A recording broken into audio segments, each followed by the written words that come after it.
Today we're going to go over multiplying and dividing rational numbers. Our essential question is, how can you multiply and divide rational numbers? How to determine the sign of your answer when multiplying and dividing rational numbers. So we use this diagram, this triangle here, to help us figure out the sign of our answer. It doesn't help us multiply and it doesn't help us divide. It just helps us figure out the final sign. So if we use this diagram, it basically shows us that when I'm multiplying or dividing same signs, I will get a positive answer. When I'm multiplying and dividing different signs, I will get a negative answer. So let's use the diagram for the first example. Positive 5 times negative 3. I'm going to cover the positive for my 5 and one of the negatives for my 3. I'm left with a negative. That means that the sign of my answer is a negative. So positive 5 times negative 3 is negative. 5 times 3 is 15. Next example. Negative 2 times negative 4. If I cover a negative for the 2 and a negative for the 4, I'm left with a positive. That means that the sign of my answer is a positive. So negative 2 times negative 4 is a positive 8. Positive 6 times positive 5.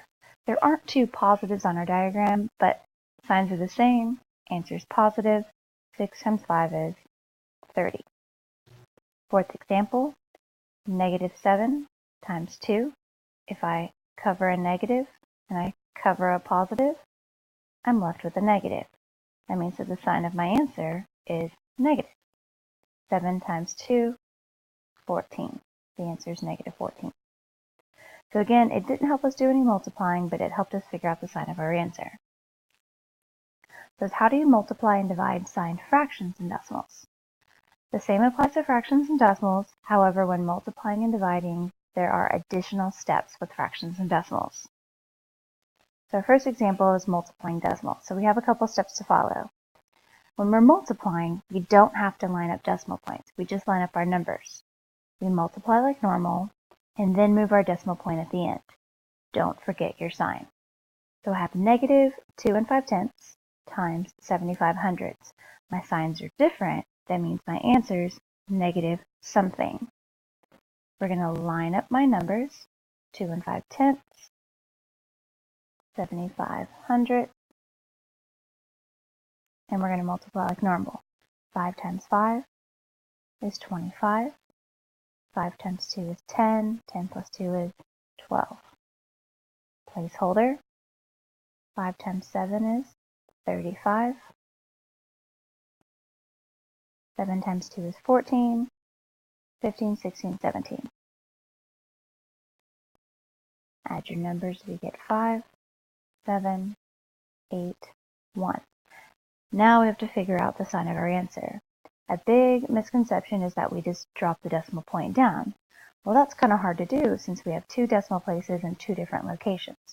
To figure out where your decimal point goes, we look at our first number. I have one number after the decimal place. I look at my second number. I have two numbers after the decimal place. Altogether, that's 3 numbers after the decimal place. So that means my answer should have 1, 2, 3 numbers after the decimal place.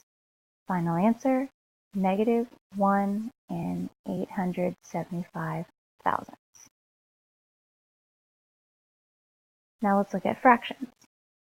When multiplying fractions, we need to make all numbers look like a fraction. That means whole numbers will go over 1, mixed numbers will become improper. Once we have everything looking like fractions, we multiply straight across the top, straight across the bottom, and we get an answer. And then remember, these are two very important steps. Before you guess or before you start to rework a problem, try simplifying your answer, try dividing top and bottom out. Chances are you'll see your answer.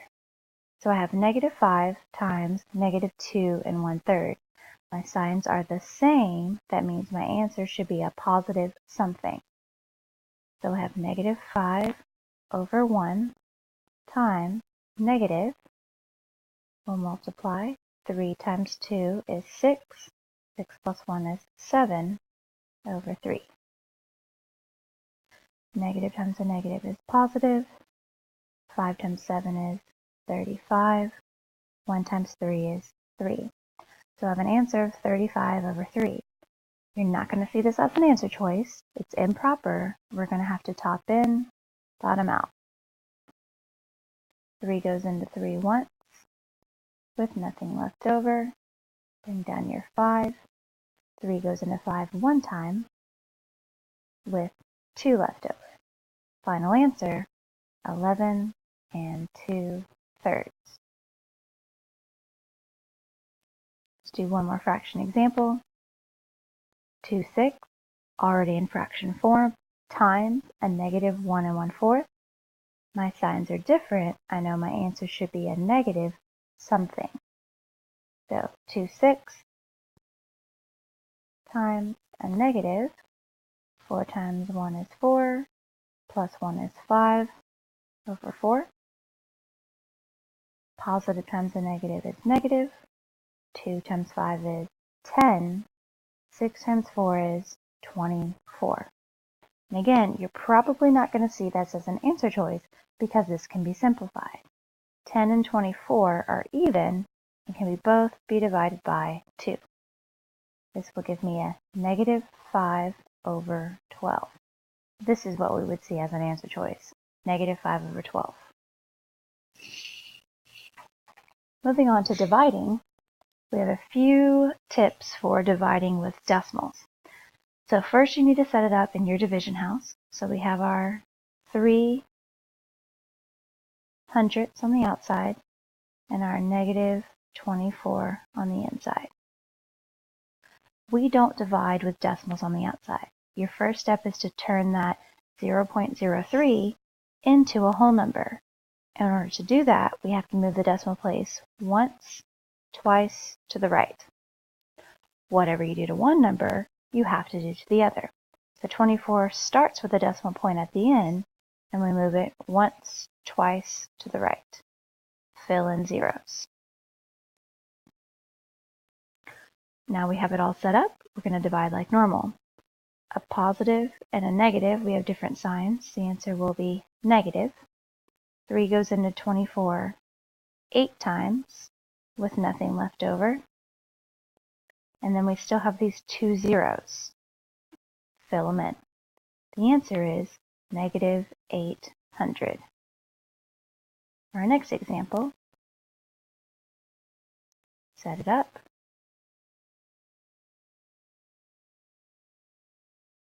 All right, again, we've got to make our outside number a whole number. So we're going to move it once to the right, once to the right, bring it straight up. A negative divided by a negative, my signs are the same. The answer will be positive something. 12 goes into 48 4 times. For 48, with nothing left over, and we have a 0 remaining, bring it up. So we end up with a positive 4.0, positive 4. The biggest mistakes that I've seen when dividing with decimals is over here on this first example, we forget to bring up those other 2 zeros. You're not done until you've used every number in front of the decimal point. On our second example, I tend to see that we move the decimal point on our outside number, but we forget to move our decimal point on our inside number. Remember, whatever you do to one number, you have to do to the other. All right, now dividing fractions. So we don't divide fractions. We multiply by the reciprocal. And the reciprocal is just a fancy word for flipping your fraction. So it says keep the first number. So if we go and look at our first example, I have a negative 1/5. So I'm going to keep my negative 1/5. I'm going to change division into multiplication. And I'm going to flip my second number. Well, 2, we're going to think of as 2 over 1. If I flip it, it becomes 1 over 2. Now that I have it set up as a multiplication problem, I just multiply like normal.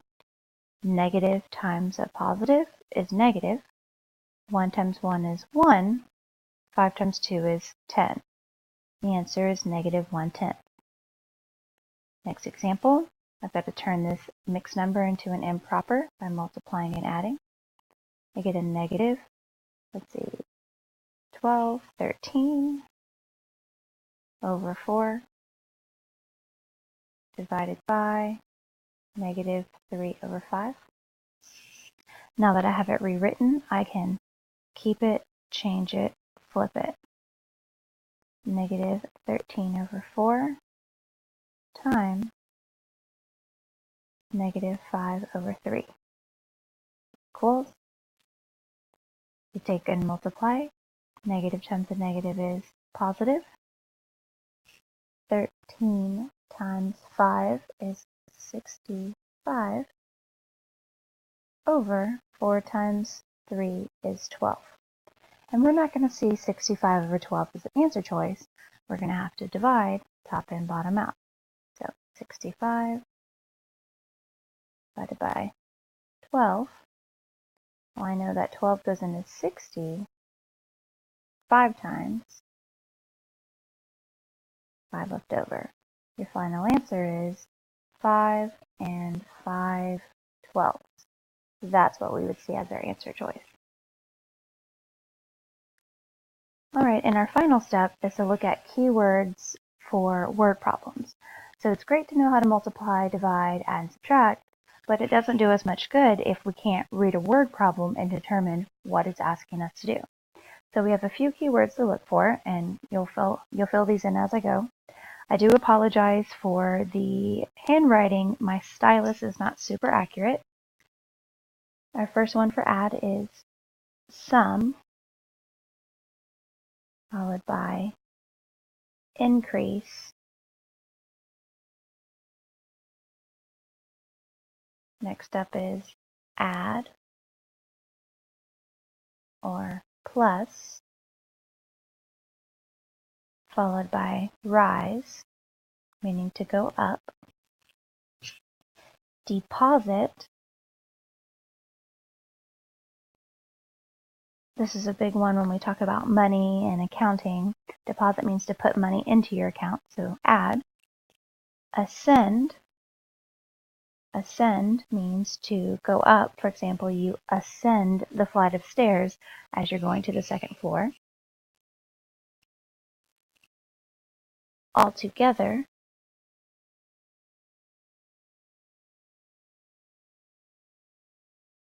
And then in all. Next we have subtract, so we have difference.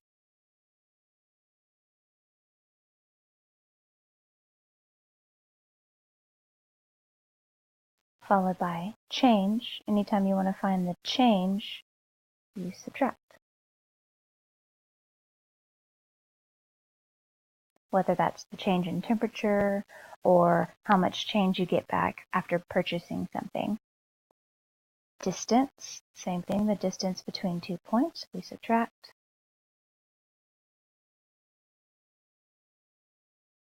Withdraw.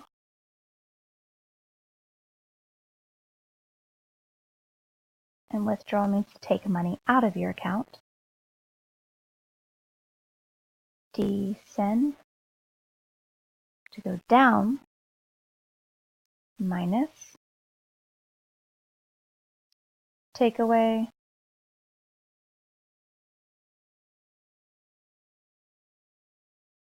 And leftover. Then we have multiply, so product. And of. For divide we have quotient.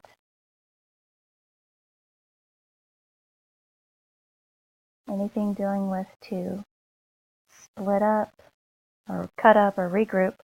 And then we have each, every, and per, which go on both multiply and divide. So when you see those words in a word problem, you really just have to read to figure out, am I multiplying or dividing?